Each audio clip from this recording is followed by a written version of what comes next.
ગુજરાત ન્યૂઝમાં આપનું સ્વાગત છે। આધાર કાર્ડની કામગીરી માટે વડોદરા દાંડિયા બજાર નવરંગ સિનેમા ખાતે આવેલ વસ્તી ગણતરી ઓફિસની બહાર લોકોની લાંબી કતારો લાગી। વડોદરાના દાંડિયા બજાર નવરંગ સિનેમા ખાતે આવેલા વસ્તી ગણતરી ઓફિસ બહાર આધાર કાર્ડ માટે લાંબી કતારો લાગી। ચૂંટણી કાર્ડ દેખાડ્યા પછી નવા ચૂંટણી કાર્ડ લાવો તો આધાર કાર્ડ બનશે તેવા જવાબ આપતા કર્મચારીઓ જોવા મળ્યા। તો શું આ ચૂંટણી કાર્ડ વોટ લેવા માટે રાખ્યા છે તે સવાલ ઊભા થાય છે।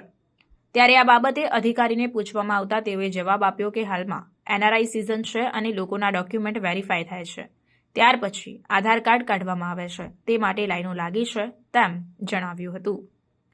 રિપોર્ટ નઝીર શેખ સાથે cameraman Arif Sayyed, secular Gujarat news, Vadodara.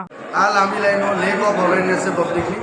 11/11/2022 પહેલાં નવા આધાર કાર્ડ કઢાવવાનું ચાલતું હતું દરેક વોર્ડમાં, દરેક જગ્યાએ, પરંતુ કોઈ કારણોસર ઘણા બધા નાગરિકો એવા છે, પ્રબુદ્ધ નાગરિકો, સઘન અભ્યાસુ નાગરિકો, જેમણે આધાર કાર્ડ કઢાવ્યું કે અમારે શું જરૂર છે, જ્યાં જરૂર પડશે ત્યારે કઢાવીશું। એટલે લેક ઓફ અવેરનેસ અને આળસને લીધે એમને આધાર કાર્ડ કઢાવવાનું બાકી રાખ્યું અને 11/11/2022 પછી સરકારશ્રી તરફથી બધી બાજુથી આધાર કાર્ડની કામગીરી બંધ કરવામાં આવી। એનું પણ એક કારણ હતું કે જ્યારે 100% આધાર કાર્ડ નીકળી ગયા છે તો પછી 18 વર્ષ કરતાં મોટી ઉંમરના આધાર કાર્ડ કેમ હજી બાકી છે, એ પણ એક સરસનો પ્રશ્ન હતો। તો એ પ્રશ્નનું નિવારણ અર્થે અને ડોક્યુમેન્ટ વેરિફિકેશન પ્રોપર સ્કેનિંગથી થાય એના માટે નવું આધાર કાર્ડ માત્ર એક સેન્ટર ઉપર ચાલે એવી ગોઠવણ કરવામાં આવી। અત્યારે 3 સેન્ટર એટલે 3 કીટ અત્યારે ચાલુ થઈ ગઈ છે। અત્યારે મંગળ, બુધ અને ગુરુ 3 દિવસ અહીંયા આધાર કાર્ડની કામગીરી ચાલુ થઈ રહી છે। આમાં જે બહાર ઉભા રહે છે એમાં ઘણા લોકોના આધાર કાર્ડ જે ડોક્યુમેન્ટ છે એનું વેરિફિકેશનનું કામગીરી ચાલે છે અને અત્યારે જેટલા બહાર ઉભા છે એમના 15-20 મિનિટ વેરિફિકેશનનું કામ કરશે એટલે તમે બિલીવ નહીં કરો, 5 વાગ્યા સુધીમાં જેટલા બહાર ઉભા છે બધાની કામગીરી થઈ જશે। અહીંયા રેગ્યુલર 250 થી 300 જણની કામગીરી દર ગુરુવારે થતી હોય છે। આજ સુધીમાં લગભગ 15,000 જેટલા નાગરિકોનું છેલ્લા 6 મહિનાની અંદર અમે કામગીરી કરેલી છે। 18% નવા આધાર કાર્ડ। આ બધા જે છે ફેક્ટ કહું છું, જે એનઆરઆઈ લોકો છે, જે આઉટ ઓફ ઇન્ડિયા રહે છે, બરાબર, જે 10-15 વર્ષથી છેલ્લા બહારગામ છે, અહીંયા રહેતા જ નથી, જે ઇન્ડિયામાં આવ્યા નથી, તો એ લોકોના જ બાકી છે। લોકલના તો ઘણા ડેવલપ કેમ્પ થઈ ગયેલા છે, બહુ બધા કેમ્પ થયા છે, એરિયા વાઇઝ પણ થયેલા છે। એટલે એમના જે આધાર કાર્ડ નથી નીકળ્યા એ ઇસ્યુ બહુ રેરેસ્ટ છે, જેમને કઢાવ્યું જ નથી, આવ્યું નથી, જો ડોક્યુમેન્ટ ના આવે તો આધાર કાર્ડ નહીં નીકળે। આજે સવારે જ એક એડિટેડ બધા ડોક્યુમેન્ટ્સ આપણે મીડિયા કર્મીઓ બધા હાજર હતા એ વખતે, luckily we are lucky one કે અમને પણ એક્સપ્લેન કરવાની તક મળી કે ફ્રોડ ડોક્યુમેન્ટ પણ લોકો લઈને આવતા હોય છે। હવે જે લોકો ડોક્યુમેન્ટ ફ્રોડ હોય વેરિફિકેશન કરવું જરૂરી હોય છે। મારી જોડે ચૂંટણી કાર્ડ જે પણ એડિટેડ છે, ખોટું છે, એ પણ અમે વેરીફાઈ કરતા, બર્થ સર્ટિફિકેટ લઈને આવતા હોય છે તો એડિટેડ લઈને આવતા હોય છે, સાયબર કાફે છે, કોઈ જગ્યાએ છે, કોઈ ભરતી જગ્યાએ છે, એ લોકો કઢાવવામાં આવતું હોય છે। કયા ડોક્યુમેન્ટ જોઈએ છે, શું જોઈએ છે એનું લિસ્ટ અમે ઓલરેડી લખેલું જ છે, લગાડેલું જ છે, વેબસાઇટ પર અપડેટેડ હોય છે। આપણો પરિચય સમેત જોશે head of Aadhaar card department. આ ગુરુવારે એક જ ગુરુવારે આટલો ટાઈમ આપે છે, આટલી લાઈનો પડે છે, તો દિવસો વધારો ને અને ટાઈમિંગ વધારો। લાઈનમાં ઊભા રહેવા નવરા થોડી છે લોકો, કામ ધંધો છોડીને આવે છે।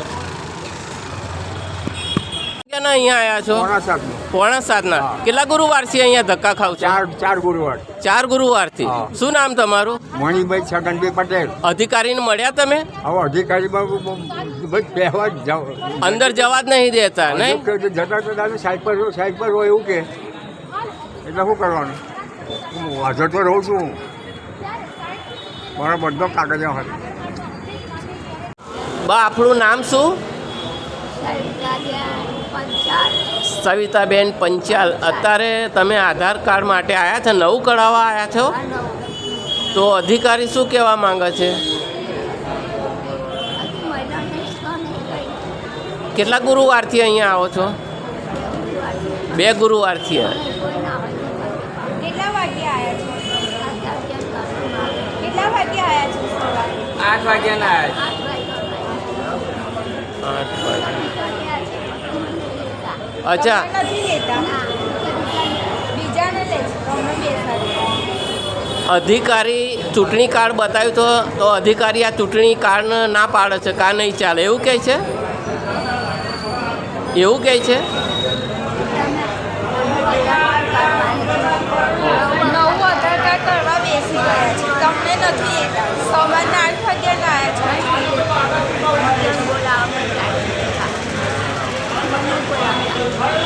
સમાચારોની અવનવી અપડેટ્સ માટે જોતા રહો સેક્યુલર ગુજરાત ન્યૂઝ। સાથે સેક્યુલર ગુજરાત ન્યૂઝ ચેનલને લાઇક, શેર અને સબસ્ક્રાઇબ કરો અને બેલ આઇકોન દબાવીને સમાચારોની ઝડપી માહિતી મેળવો।